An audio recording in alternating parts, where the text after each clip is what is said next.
Bismillahirrahmanirrahim. Assalamualaikum warahmatullahi wabarakatuh.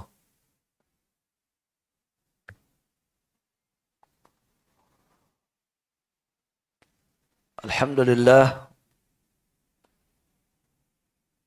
hamdan katsiran tayyiban mubarakan fih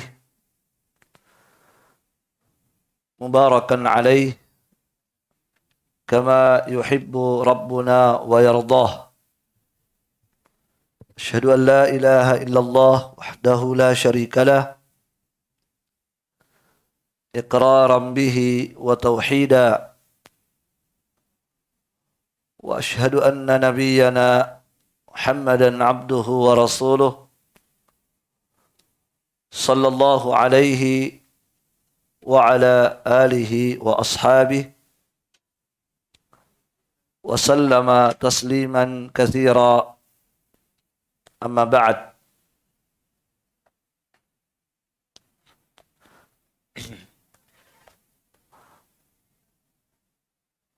Ikhwani fillah rahimani wa rahimakumullah. Alhamdulillah, di pagi menjelang siang hari ini kita kembali bersyukur kepada Allah Subhanahu wa taala yang mempertemukan kita dan memudahkan kita untuk bisa berkumpul di tempat ini guna melanjutkan kajian kita membahas kitab Riyadhi As-Salihin karya Al-Imam An-Nawawi rahimahullah pada bab fi bayani kasrati turuqil khair, penjelasan tentang banyaknya jalan-jalan kebaikan. Alhamdulillah, ini adalah pertemuan kita yang keempat dan insyaallah ta'ala di hari ini, di pertemuan yang keempat ini kita akan masuk pada hadis yang ketiga yang disebutkan oleh beliau pada bab ini. Ya, sudah lewat dua hadis terkait dengan bab kita. Ya, di mana pada dua hadis tersebut disebutkan anwa'ul khair, jenis-jenis kebaikan. Ya, barakallahu fiik. Kemudian kata beliau, anhu qala,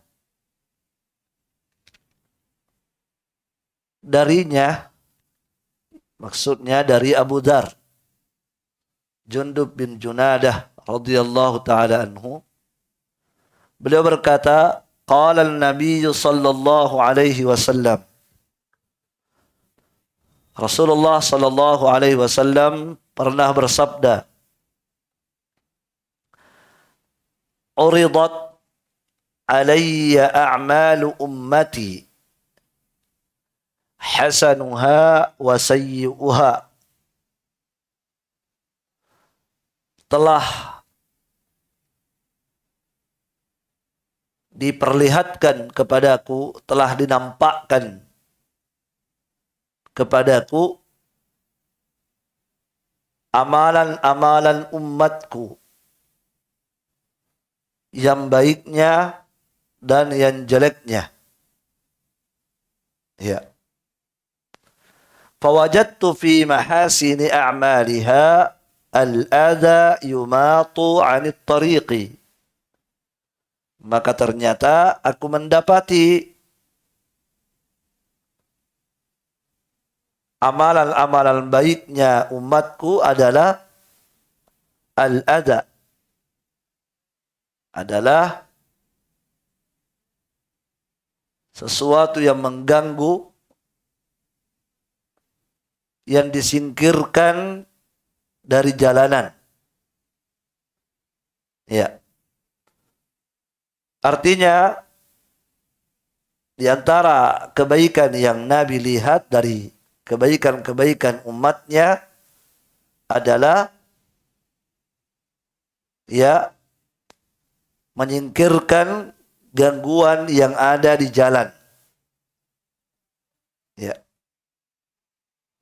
Wa wajadtu fi masawi'i a'maliha, dan aku mendapati amalan-amalan jeleknya hamba umatku adalah an-nukha'ah, dahak. Takunu fil masjid la tudfan, yang ada di dalam masjid yang tidak tidak ditanam, tidak ditutupi dengan dengan pasir atau batu-batuan, ya, yang tidak ditanam, ya. Ya. Karena dimaklumi masjidnya Nabi waktu itu adalah batu-batuan atau pasir. Sehingga ketika ada dahak yang jatuh di masjid, itu cara membersihkannya apa? Dengan ditutupi dengan tanah. Tidak mungkin dipel, ya, tidak mungkin dipel. Ya, maka cara membersihkannya adalah ditutupi dengan tanah. Ya, maka ternyata kata Nabi SAW, aku mendapati amalan jeleknya umatku adalah dahak. Dia meludah ke masjid yang kemudian tidak dibersihkan. Ada dahaknya jatuh, ada ludahnya jatuh di masjid dan mengotori masjid, kemudian dia tidak bersihkan. Ya, ini di antara amalan-amalan jelek umatku yang diperlihatkan kepadaku. Rawahu Muslim, hadis ini diriwayatkan oleh Imam Muslim. Baik. Jadi dalam hadis itu Nabi menjelaskan kepada kita bahwa amalan-amalan baiknya umat beliau diperlihatkan kepada beliau. Ya. Demikian pula amalan-amalan jeleknya umatnya beliau diperlihatkan kepada beliau. Ternyata di antara amalan baik umat Nabi Muhammad yang diperlihatkan kepada beliau, yang Nabi lihat adalah apa? Di antara amalan baik apa? Menyingkirkan gangguan yang ada di tengah jalan. Maka itu termasuk amalan kebaikan yang dicatat oleh Allah Subhanahu wa taala dan akan diberi balasan di hari kiamat. Demikian pula diperlihatkan kepada Rasulullah sekian banyak amalan-amalan dosa, amalan-amalan jeleknya umat beliau. Ternyata Nabi melihat di antara amalan jelek yang kelak tercatat dan kelak akan dibalas oleh Allah di hari kiamat adalah dia mengotori masjid dengan apa? Dengan dahaknya, dengan ludahnya. Ya, kemudian dia tidak bersihkan. Dia biarkan saja. Jelas? Baik. Ya. Nah, kalau begitu di antara jalan-jalan kebaikan apa? Di antara jalan-jalan kebaikan dari sekian banyak jalan kebaikan apa itu? Dalam hadis ini menyingkirkan gangguan yang ada di tengah jalan. Itu di antara kebaikan. Ya. Rasulullah sallallahu alaihi wasallam di sini ya menyebutkan dua ini. Kenapa ini yang Nabi ungkap? Padahal banyak amalan baiknya umat beliau diperlihatkan, kan? Ya, ada sholat, ada puasa, ada ini, ada ini, ada ini. Tapi kok Nabi memilih yang ini yang Nabi sebutkan? Paham? Kenapa ini yang Nabi ungkapkan kepada kita?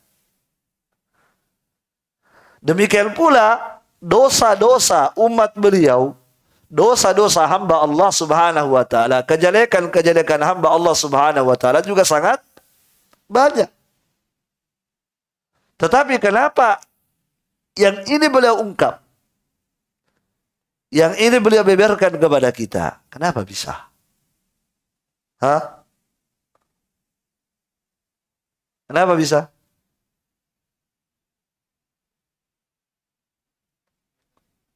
Hah? Iya. Pertama, banyak manusia menganggap remeh perkara ini.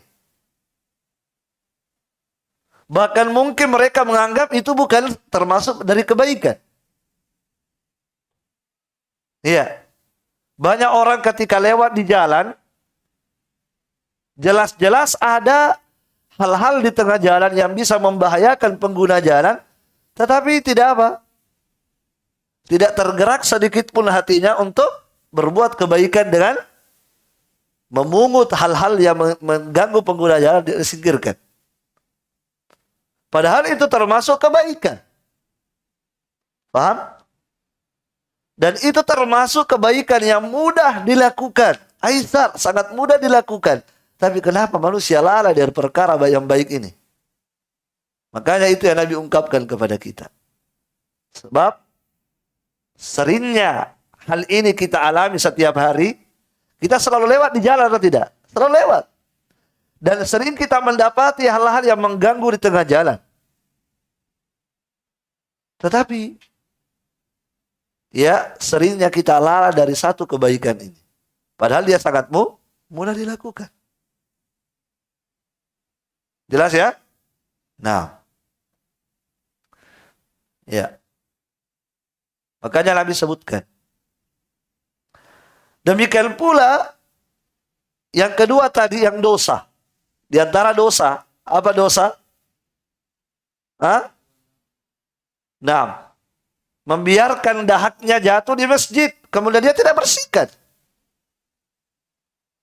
Ini Nabi ungkap karena juga banyak orang apa? Bermudah-mudahan. Apalagi kan di masa Nabi, masjidnya Nabi kan pasir. Sehingga ketika orang meludah, itu kan tidak kelihatan. Ya, beda dengan sekarang. Kalau sekarang orang mau meludah, ya tidak mungkin karena keramik kan, atau karpet. Berpikir. Tapi kau coba kalau masjid itu pasir, kita meludah juga tidak kelihatan. Kita membuang kotoran juga tidak kelihatan karena pasir lantainya. Pasir ya. Sehingga banyak orang kemudian bermudah-mudahan dengan satu dosa ini. Padahal ini adalah dosa. Iya, Nabi mengatakan al-buzaqu khati'ah. Meludah dalam masjid itu dosa, khati'ah, satu kesalahan, satu dosa. Adapun menebusnya adalah dengan menutupinya, menanamnya, atau menutupinya dengan pasir. Itu di masa Nabi. Ya kalau kita sekarang ya dibersihkan dengan tisu, dibersihkan dengan dipel dan seterusnya. Nah, ini termasuk amal jelek, amal buruk, amal dosa. Ya, dan sekali lagi Nabi sebutkan ini karena banyak orang bergampangan ya. Apalagi di masa Rasulullah, masjid tidak sama dengan masjid sekarang. Ya. Jelas itu? Barakallahu fiik. Jadi hati-hati ikhwani fillah mengotori rumah Allah. Hati-hati mengotori rumah Allah. Ya. Apakah dengan kakinya antum yang kotor? Ya, makanya Nabi itu kalau mau masuk masjid, mau pakai sendal masuk, sholat pakai sendal kan sunnah. Ya. Nah, Nabi sebelum masuk, Nabi bolak-balik dulu telapak sendal beliau untuk memastikan ada kotoran atau tidak. Karena yang mau dimasuki adalah rumah Allah. Jangan pernah mengotori rumah Allah subhanahu wa ta'ala. Itu dosa. Masa rumahnya itu dijaga kebersihannya. Kalau ada orang masuk pakai sepatu, marah. Saya sudah mengepel itu. Ya. Cuci kaki dulu, baru masuk. Tapi giliran masuk rumah Allah subhanahu wa ta'ala, dia remehkan rumah Allah. dia tidak peduli dengan kebersihan rumah Allah Subhanahu wa taala. Jelas? Ya, jadi Nabi ungkapkan dua hal ini sebab banyak manusia bergampangan, meremehkan, padahal ini adalah amalan yang mudah untuk dilakukan dan mudah untuk ditinggalkan. Barakallahu fiik. Baik. Nah. Kemudian berikutnya,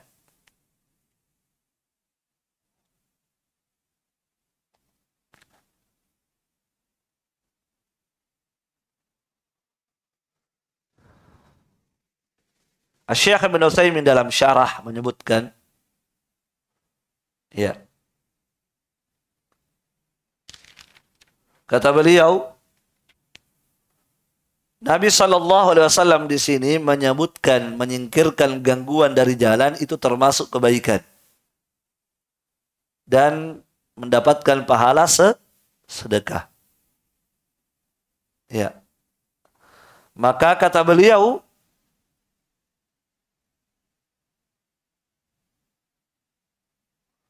jika ini termasuk kebaikan, wa idza kana hadza minal mahasini wa minas sadaqat, maka jika ini termasuk kebaikan dan termasuk sedekah, apa tadi? Menyingkirkan gangguan dari jalan. Maka kata beliau, maka kalau begitu meletakkan sesuatu yang bisa mengganggu pengguna jalan, ini termasuk amalan jelek. Paham? Ya. Jadi kata beliau, kalau menyingkirkan gangguan dari jalan, memungut sesuatu yang ada di tengah jalan karena mengganggu orang, ini termasuk kebaikan dan termasuk sedekah. Kalau begitu, mafhumnya dipahami dari hadis ini, berarti kalau begitu apa? Menaruh sesuatu di tengah jalan, ya, sehingga bisa mengganggu pengguna jalan, ini termasuk apa? Kejelekan. Ini termasuk kejelekan. Iya. Kata beliau, fahaula innas alladzina yalqawna al-qusyur. Maka mereka para manusia yang membuang kulit-kulit apa? Membuang kulit-kulit buah-buahan. Kusyurul bitih, kulitnya semangka, kulitnya burtukal, kulitnya jeruk, kulitnya pisang, atau selainnya di pasar dia buang, bukan di tempat sampah, buang di pasar. Fi mamarratin nas, di tempat-tempat lewatnya manusia, maka tidak diragukan ini adalah bentuk mengganggu kaum muslimin. Maka sesungguhnya mereka berdosa. Mereka berdosa. Kenapa? Karena mengganggu pengguna jalan. Terganggu orang. Ya. Apalagi buang kulit pisang kan? Di tengah aspal dibuang kulit pisang. Orang bisa jatuh kan? Ya tidak? Makanya ikhwani fillah di sini ya kita diingatkan agar jangan sembarang buang sampah di tengah jalan. Sebab itu termasuk mengganggu. Kadang kita tidak sadar sementara naik sementara naik mobil, naik sepeda motor, kemudian di dalam mobil kita makan buah, makan pisang. Kemudian kulitnya dibuang kemana? Dibuang di tengah jalan. Ini tidak benar. Ini tidak boleh. Kenapa? Karena jika menyingkirkan semua yang mengganggu di tengah jalan, ini adalah kebaikan. Kalau begitu, membuang ke tengah jalan sesuatu yang bisa mengganggu, ini adalah kejelekan. Barakallahu fiik. Ya. Walladzina yu'duna al-mu'minina wal mu'minati bighairi maktasabu faqad ihtamalu buhtanan wa itsman mubina. Kata Allah, dan orang-orang yang menyakiti orang-orang yang beriman, mengganggu orang-orang yang beriman laki-laki maupun wanita tanpa kesalahan yang mereka perbuat, mereka disakiti, diganggu, maka sungguh orang yang mengganggunya telah membawa dosa yang besar. Ya, dia telah membawa dosa yang besar dan dosa yang jelas. Ya, kata beliau, qala ulama, berkata para ulama, walau zalaka bihi hayawanun aw insanun fankasara, maka seandainya ada hewan yang terpeleset, ya, atau manusia terpeleset gara-gara kulit pisang tadi yang dibuang, kan biasa orang begitu ya, buang kulit pisang di tengah jalan. Akhirnya orangnya sepeda motor, ya, injak bannya, ban menginjak apa itu, kulit pisang tadi bisa apa? Bisa oleng kan sepeda motornya orang. Ya. Taib. Kata beliau, maka jika seandainya ada hewan yang tergelincir, terpeleset, atau manusia terpeleset gara-gara apa tadi? Gara-gara kulit-kulit buah-buahan tadi yang dibuang di tengah jalan atau di tengah pasar, fangkasara, kemudian ternyata orang yang terpeleset itu patah tulangnya, ya kan? Atau tergelincir tulangnya patah atau keseleo, ya. Fa'ala man wada'ahu dhamanu, maka wajib bagi orang yang membuang kulit tadi untuk menebus. Membayar tebusan. Jelas? Karena dia yang dia merupakan sebab orang jatuh dan tergelincir. Barakallahu fiik. Jelas ya? Jadi ikhwani fillah, rahimani wa rahimakumullah, hadis ini mengingatkan kepada kita ya akan satu amal kebaikan yang jangan kita anggap sepele, yaitu menyingkirkan gangguan yang ada di tengah jalan. Ya, sekaligus memberikan peringatan kepada kita agar kita jangan ya membuang ke tengah jalan segala sesuatu yang bisa mengganggu pengguna jalan, apalagi bisa membahayakan mereka. Ya. Baik. Kalau kita melihat di tengah jalan ada paku, ya, ada balok misalnya, ada kayu, ada pakunya. Kita tahu ada pakunya ya. Maka turun dari sepeda motor Anda, buang balok tersebut, ya, ada pakunya. Ini adalah kebaikan. Ini adalah kebaikan. Jangan sebaliknya. Sengaja menebar paku. Ya, sebagian orang nakal ya. Cari keuntungan. Ya. Dia punya bisnis, pekerjaan tambal ban. Aduh, sepi tambal ban ini. Sepi. Tidak ada ban motor yang bocor. Akhirnya ditebar paku.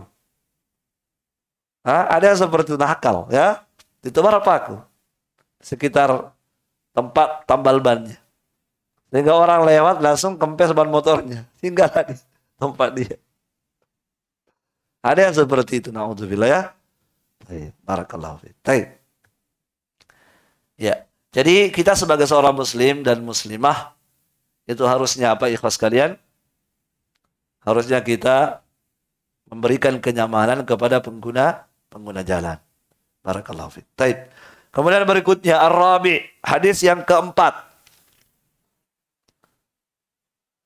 Anhu, darinya, itu dari mana? Dari Abu Dzar Al-Ghifari juga, anna nasan qalu, sesungguhnya ada seseorang berkata kepada Rasulullah sallallahu alaihi wasallam, ya, ya Rasulullah, wahai Rasulullah, dhahaba ahlud duthuri bil ujur, yusalluna kama nusalli, wa yasumuna kama nasumu, wa yatasaddaquna bifuduli amwalihim.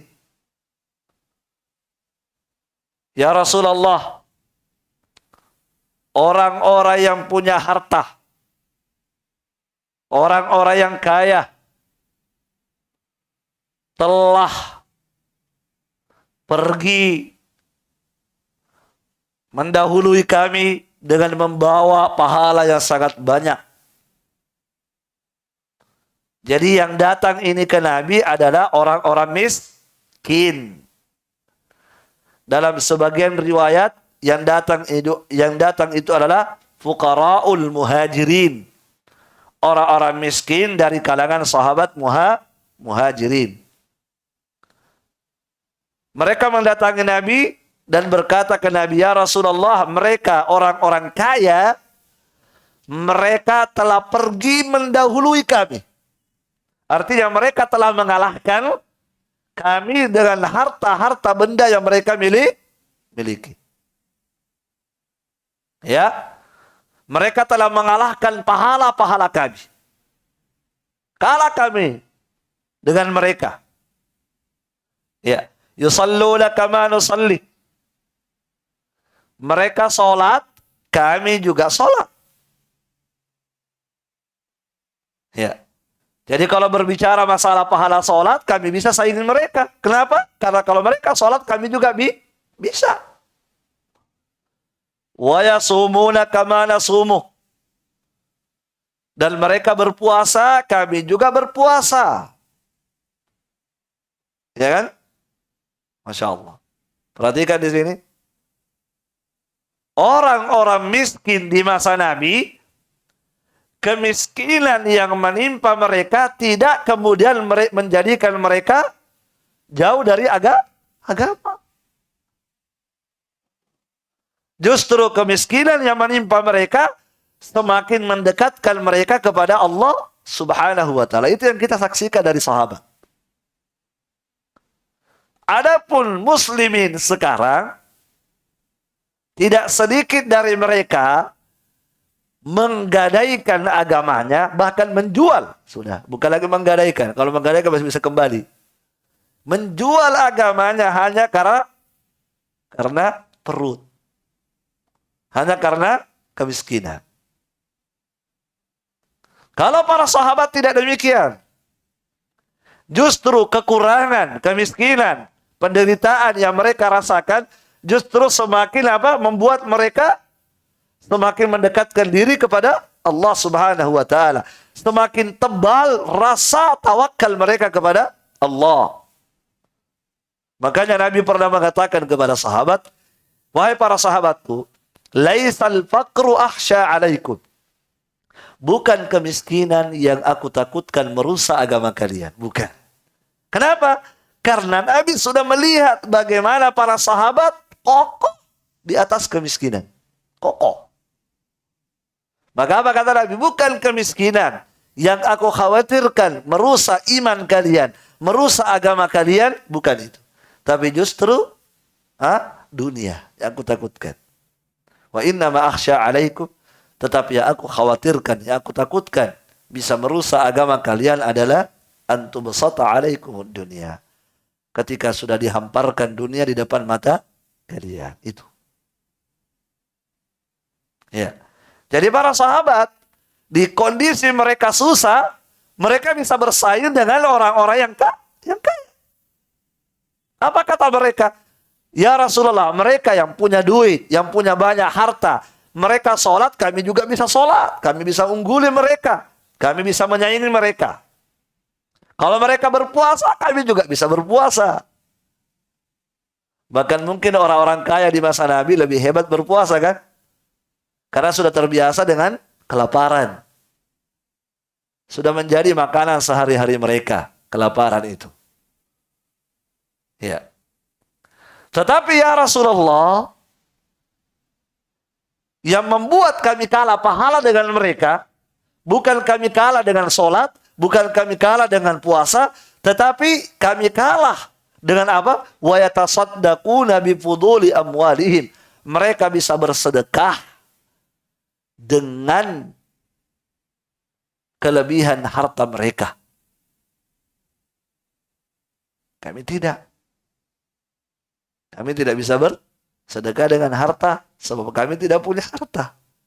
Mereka mereka punya banyak harta, sehingga kelebihan harta mereka miliki, mereka kemudian bisa memboyong pahala dengan bersedekah. Masya Allah. Jelas? Nah, dari sini juga kita pahami bahwa orang-orang kaya di masa Nabi adalah orang-orang yang dermawan. Ya kan? Orang-orang yang berduit, orang-orang yang kaya di masa Nabi adalah orang-orang yang dermawan. Bukan orang-orang yang pelit. Sebab banyak orang, banyak hartanya, tetapi pelitnya luar biasa. Itu banyak. Banyak hartanya. Tetapi rezeki yang Allah limpahkan kepada mereka, justru menjadikan mereka semakin jauh dari agama, semakin pelit. Kalau sahabat tidak. Mereka kaya, tetapi mereka menggunakan kekayaan mereka untuk berinfak di jalan Allah Subhanahu wa ta'ala. Ya. Barakallahu fiik. Wa may yuqashuhha nafsihi fa ulaika humul muflihun, kata Allah. Siapa yang diselamatkan, dijaga oleh Allah, dilindungi oleh Allah, diselamatkan oleh Allah dari kikirnya dirinya, maka sungguh dialah orang-orang yang beruntung. Mereka itulah orang-orang yang beruntung, kata Allah Subhanahu wa ta'ala. Ya. Jadi ikhwani fillah, mereka bisa bersedekah dengan kelebihan harta mereka, kami tidak. Ya. Nah, di sini ikhwani fillah, kita juga bisa melihat bagaimana kehidupan para sahabat. Bagaimana kehidupan antara orang kaya dengan orang miskin. Kaya dengan miskin di masa sahabat itu diwarnai dengan perlombaan. Perlombaan antara si kaya dan si miskin. Masya Allah. Ya, perlombaan antara siapa? Si kaya dan si miskin. Tetapi perlombaan mereka bukan dalam perkara dunia, ya, bukan. Tapi mereka berlomba dalam perkara akhirat. Sehingga tatkala orang-orang miskin melihat orang-orang kaya mengungguli mereka dalam perkara akhirat karena mereka punya harta, maka mereka cemburu. Mereka cemburu. Cemburu maksudnya di sini bukan cemburu yang tercela itu, ya, bukan. Cemburu di sini karena mereka bisa bersedekah, kami tidak. Itulah yang kemudian ya mendorong mereka untuk mendatangi Nabi Sallallahu Alaihi Wasallam. Ya Rasulullah, mereka bisa bersedekah, kami tidak. Kalau begitu kami kalah dong ya Rasulullah. Dan kami tidak mau kalah. Kan begitu. Kami tidak mau kalah. Bagaimana caranya ya Rasulullah? Kami juga bisa mengalahkan mereka. Kami juga bisa andil bersedekah seperti mereka. Maka Nabi menenangkan para sahabat yang bertanya itu. Apa kata Nabi? Awalaisa qad ja'alallahu lakum ma tasaddaqun? Bukankah Allah Subhanahu wa ta'ala telah menjadikan untuk kalian sesuatu yang kalian bisa sedekahkan? Masya Allah. Bukankah Allah telah menjadikan untuk kalian, telah memberikan untuk kalian sesuatu yang bisa kalian sedekahkan? Artinya kalian juga bisa bersedekah seperti mereka orang kaya itu. Hanya saja sedekah kalian itu bukan dengan harta, karena kalian tidak punya harta. Terus dengan apa kami bersedekah ya Rasulullah? Kata Nabi, inna bikulli tasbihatil sadaqah. Sesungguhnya setiap tasbih, ucapan subhanallah adalah sedekah. Wa kullu takbiratin sadaqah. Setiap takbir sedekah. Wa kullu tahmidatin sadaqah. Setiap ucapan alhamdulillah sedekah. Wa kullu tahlilatin sadaqah. Setiap tahlil, ucapan la ilaha illallah adalah sedekah. Wa amrun bil ma'rufi sadaqah. Memerintahkan kebaikan itu sedekah. Wa nahyun 'anil munkari sadaqah. mencegah, melarang dari suatu dosa kemungkaran juga adalah sedekah. Kalau begitu kalian bisa bersedekah juga. Kalian bisa mengungguli mereka ya dari sisi pahala. Kalian juga bisa mengalahkan mereka pahalanya. Ya, dengan cara apa? Dengan cara bersedekah dengan bertasbih, bertahlil, bertahmid, bertakbir, memerintahkan kepada kebaikan dan mencegah dari kemungkaran. Dan ini mampu kalian lakukan. Sebab ini tidak butuh harta. Kan begitu. Ini tidak butuh harta. Barakallahu fiik. Nah, ini menunjukkan kepada kita, ikhwani fillah, bahwa ya jalan-jalan kebaikan itu sangat banyak. Coba lihat dalam hadis itu. Banyak jalan-jalan kebaikan ya. Bahkan kata Nabi, wa fi bud'i ahadikum sadaqah. Bahkan kata Nabi SAW, ya, saat kalian menggauli istri kalian, itu juga adalah sedekah. Butuh harta ini? Tidak butuh harta. Ya, dan itu termasuk bersedekah. Ya, kata Nabi, wa fi bud'i ahadikum sadaqah. Dan pada jima, pada saat kalian mendatangi istri kalian, menggauli istri kalian adalah sedekah.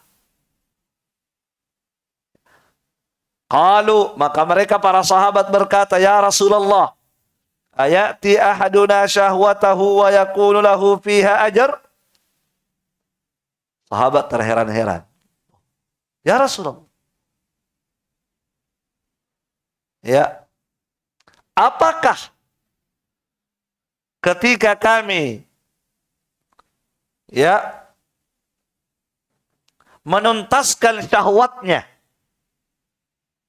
ya, apakah jika salah seorang dari kami menuntaskan syahwatnya, maka dia juga bisa mendapatkan pahala? Ya. Sahabat terheran ya. Loh, kok bisa? Orang menggauli istri juga bisa dapat pahala, bisa dikatakan bersedekah. Padahal dia menuntaskan syahwat. Ya. Qala, maka Nabi menjawab, ara'aitum law wada'aha fi haramin akana alaihi wizrun. Iya, kata Nabi, ya betul, bisa dapat pahala. Bukankah kata Nabi, jika kalian meletakkan syahwat itu pada yang haram, kalian bisa berdosa? Fakadzalika idza wada'aha fil halal kana lahu ajrun. Maka demikian pula ketika dia letakkan syahwatnya pada sesuatu yang halal, berarti dia dapat pahala. Paham? Bukankah ketika seseorang menuntaskan syahwatnya, melampiaskan syahwatnya pada sesuatu yang haram, pada zina, pada liwat, pada homo, pada onani, ini adalah dosa. Karena dia tuntaskan syahwatnya pada hal-hal yang haram. Sebab syahwat yang terkait dengan kemaluan itu hanya boleh pada istri dan budak. Selain daripada itu dosa. Paham? Itu haram. Ya, makanya ketika seseorang menuntaskan syahwatnya pada yang halal, pada istrinya atau pada budaknya, berarti dapat pahala. Masya Allah, itu kebaikan. Iya. Dan Nabi katakan itu adalah bentuk sedekah. Masya Allah. Rawahu Muslim. Hadis yang diriwayatkan oleh Imam Muslim. Maka di hadis ini ada jenis kebaikan yang baru. Dari kebaikan-kebaikan sebelumnya sudah kita terangkan, yaitu apa? Suami istri ketika berhubungan itu juga bisa bernilai pahala. Ya, bisa bernilai sedekah. Barakallahu fiik. Baik. Ya. Makanya yang jomblo ini cepat-cepat menikah supaya banyak sedekahnya ya. Ya. Baik. Antum tidak mampu bersedekah dengan harta, ada banyak jalan-jalan sedekah. Berzikir, sedekah. Apalagi tadi? Memerintahkan kebaikan sedekah. Melarang dari kemungkaran sedekah. Sebelumnya apa? Hah? Hadis sebelumnya. Hah? Termasuk bentuk-bentuk sedekah. Nah, membantu orang yang bekerja. Kemudian mengerjakan pekerjaannya orang yang tidak pandai bekerja. Apalagi? Itu tidak mengganggu orang lain. Itu juga semua sedekah. Nah, di antara bentuk-bentuk sedekah adalah seorang berhubungan suami istri. Maka itu juga bentuk sedekah yang mendapatkan pahala dari Allah Subhanahu wa taala. Baik. Ya. Hanya saja Al-Imam An-Nawawi rahimahullahu taala menjelaskan, ya, ini ilmu untuk orang yang sudah nikah. Ya, kata beliau, Al-Imam An-Nawawi menjelaskan kapan berpahala. Kapan berpahala? Kata beliau, ya, wa fi hadza dalilun. Dan pada hadis ini terdapat dalil ala annal mubahat, bahwasanya perkara yang mubah, apa artinya mubah? Boleh. Ya. Tasiru ta'at, bisa menjadi ketaatan. Perkara yang mubah itu bisa menjadi apa? Bisa menjadi ketaatan, bisa menjadi ibadah. Bisa bernilai pahala. Kalau mubah itu kan dikerjakan apa? Boleh dan tidak berpahala kan? Kalau ditinggalkan juga tidak apa kan, itu mubah. Ya. Nah, tetapi perkara yang mubah ini kata Imam Nawawi, ini bisa menjadi ibadah, bisa menjadi ketaatan, bisa mendapatkan pahala. Kapan? Bin niyatis shadiqat, dengan niat-niat yang benar. Dengan niat-niat yang benar. Ya. Itu kaidahnya dari Al-Imam Nawawi. Semua yang mubah kita bisa rubah menjadi ibadah, bisa kita rubah menjadi ketaatan, bisa kita mendulang pahala di balik yang mubah itu dengan apa? Dengan niat yang benar. Antum tinggal cari contoh apa yang mubah. Tidur. Tidur apa hukumnya? Sunnah? Atau haram? Atau makruh? Atau bid'ah? Atau wajib? Atau mubah? Mubah. Antum tidur. Boleh. Antum tidak mau tidur. Boleh juga. Ya? Tidur ini hukumnya mubah. Tetapi bisakah tidur ini berpahala? Bisakah tidur ini menjadi ibadah? Bisa. Kapan? Ketika diniatkan. Apa niatnya? Niatnya baik. Apa niatnya dia tidur? Saya tidur supaya kuat ibadah. Ya. Saya tidur dulu supaya nanti ketika sholat tarawih jam 12 tidak ngantuk. Maka tidurnya ibadah. Paham? Paham itu? Iya. Jadi semua yang mubah seperti itu. Apalagi contohnya yang mubah-mubah.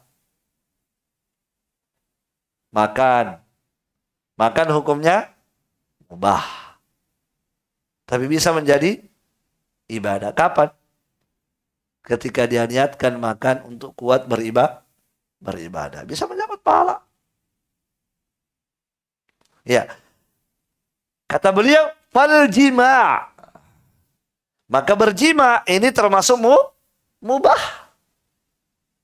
Yakunu ibadatan, bisa menjadi ibadah, bisa mendapatkan pahala idza nawa bihi qada'a haqqiz zaujah, jika dia niatkan. Nah, ini ada salah niat ya. Apa niatnya? Dia niatkan untuk menunaikan haknya istri. Ya kan? Sebab suami punya hak, istri juga punya hak. Di antara haknya istri adalah diberikan. Ya. Nah, ketika dia melakukan jima tadi, melakukan hubungan suami istri tadi, yang dia niatkan adalah memberikan haknya istrinya, maka itu bernilai ibadah. Paham? Baik. Iya.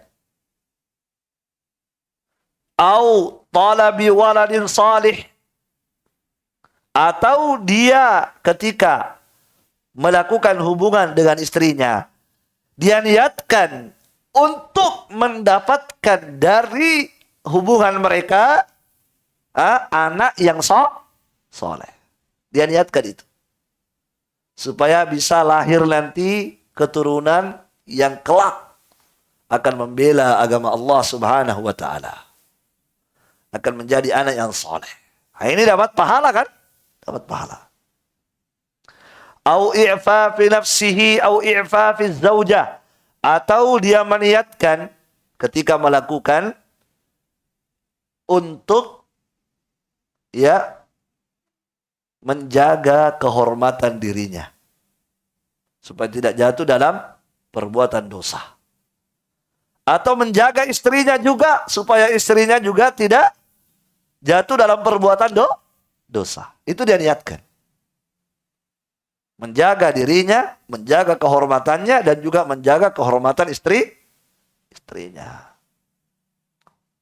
Iya. Taib. Ya, demikian pula kata Imam Nawawi, dia niatkan supaya terjaga pandangannya. Supaya terjaga pandangannya dari hal-hal yang haram. Atau terjaga pikirannya dari memikirkan hal-hal yang haram.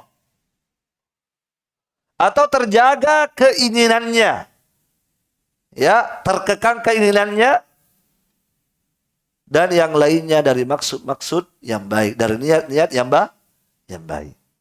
Jadi itu keterangan yang bagus dari Imam Nawawi rahimahullah ta'ala. Bahwasanya ya hubungan suami istri itu bisa bernilai sedekah, bisa bernilai kebaikan, bisa bernilai ibadah ketika dilakukan dengan niat yang benar. Apa niatnya tadi? Saya sudah sebutkan ya. Contoh-contoh niatnya yang kemudian dengan niat yang salihah, dengan niat yang shadiqah, Allah Subhanahu wa taala akan memberi pahala. Wallahu a'lam bishawab. Baik. Ya, alhamdulillah selesai hadis yang keempat. Cukup dulu. Ya. Atau kita ambil satu hadis lagi. Al-khamis, hadis yang kelima, anhu, juga dari Abu Dzar Al-Ghifari radhiyallahu taala anhu qala, beliau berkata, qala lin Nabi sallallahu alaihi wasallam, Rasulullah sallallahu alaihi wasallam bersabda atau berkata kepada saya, la tahkiranna minal ma'rufi syai'a, jangan sekali-kali kamu meremehkan kebaikan. Jangan sekali-kali kamu meremehkan kebaikan. Ya. Baik. Sekecil apapun kebaikan itu jangan diremehkan. Walau an talqa akhaka biwajhin talqin, walaupun kebaikan yang kamu lakukan adalah ketika kamu bertemu dengan saudaramu, kamu memberikan kepadanya wajah yang berseri-seri. Itulah kebaikan. Ya. Maka di antara jalan-jalan kebaikan, jenis-jenis kebaikan yang kita tidak boleh anggap remeh adalah bermuka ceria ketika bertemu dengan saudara. Saudara sesama Muslim. Kenal atau tidak kenal? Paham? Kenal atau tidak kenal. Selama dia adalah saudara kita sesama Muslim, maka berikanlah kepadanya muka yang ceria. Kalau perlu, berikan kepadanya senyum. Sebab Nabi SAW mengatakan, tabassumuka fi wajhi akhika sadaqah. Senyummu kepada saudaramu adalah sedekah. Ya. Ikhwani fillah, rahimani wa rahimakumullah. Nabi SAW pernah bersabda, innakum la tas'awlan nasa bi amwalikum. Sesungguhnya kalian tidaklah bisa menarik hati-hati manusia dengan harta kalian. Kalian tidak bisa menarik hati semua manusia dengan harta kalian. Betul? Betul. Sebanyak apapun harta kita, kita tidak bisa menjangkau semua manusia untuk kita senangkan mereka dengan harta kita. Karena harta kita terbatas. Ya kan? Iya. Tetapi, kata Nabi, kalian bisa menarik hati mereka semua dengan apa? Bastil wajhi. Dengan wajah yang ceria ketika bertemu dengan mereka. Ya. Kalau kalian tidak mampu menarik hati-hati manusia dengan harta kalian, maka ada cara. Bahkan mungkin cara ini lebih baik daripada sekedar harta. Ya kan? Untuk menarik hati-hati manusia, untuk menjadikan manusia senang, bahagia ketika kita bertemu dengannya apa? Berikan muka ceria kepadanya. Ya. Kalau Anda tidak bisa membahagiakan saudara Anda dengan harta Anda, karena Anda tidak punya harta, bahagiakan mereka dengan senyum Anda. Bahagiakan mereka dengan wajah ceria Anda ketika bertemu dengan mereka. Barakallahu fiik. Bahkan sekali lagi ikhwani fillah, kadang dengan akhlak kita kepada mereka, mereka lebih bahagia. Ya, kalau harta, habis harta tak sudah. Ya, mereka bahagianya karena harta kan. Tapi kalau akhlak, ya Masya Allah. Ya, kita senangkan mereka dengan akhlak kita. Di antaranya adalah dengan wajah atau tersenyum ketika bertemu dengan mereka. Ini adalah lebih baik. Barakallahu fiik. Apalagi kalau bisa menggabungkan dua-duanya. Dikasih harta baru memberi senyum juga. Ya kan? Dikasih harta kemudian dibarengi dengan senyum kepada saudara. Masya Allah. Taib. Barakallahu fikum. Taib.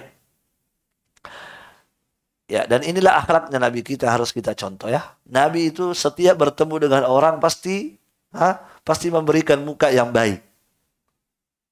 Nabi seperti itu.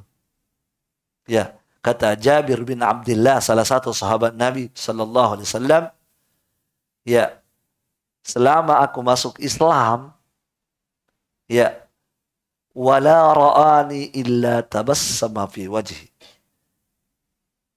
Setiap kali Nabi melihat aku, bertemu denganku, Nabi pasti senyum kepadaku. Tidak pernah tidak. Setiap aku bertemu dengan Nabi, Nabi pasti tersenyum kepadaku. Tidak pernah tidak. Ya. Jadi ini akhlak Rasulullah ya. Ya, sering kita sampaikan bagaimanapun bagaimanapun sulitnya masalah yang kita hadapi di rumah, di kantor, tapi kapan kita bertemu dengan saudara kita di luar, tetap kita berusaha untuk tersenyum, memaksa diri untuk tersenyum. Jelas ya? Barakallahu fiik. Ya, jadi ikhwani fillah, di antara bentuk-bentuk kebaikan, jalan-jalan kebaikan yang kita tidak boleh anggap sepele adalah tersenyum atau bermuka ceria ketika bertemu dengan saudara kita. Ya, barakallahu fiik. Baik. Ya, ini hadis yang kelima ya. Insyaallah taala di hadis yang keenam dan seterusnya kita akan lanjutkan pada pertemuan berikutnya. Wallahu a'lam bishawab. Baik. Cukup. Subhanakallahumma bihamdik asyhadu an la ilaha illa anta astaghfiruka wa atubu ilaik. Ya. Assalamualaikum warahmatullahi wabarakatuh.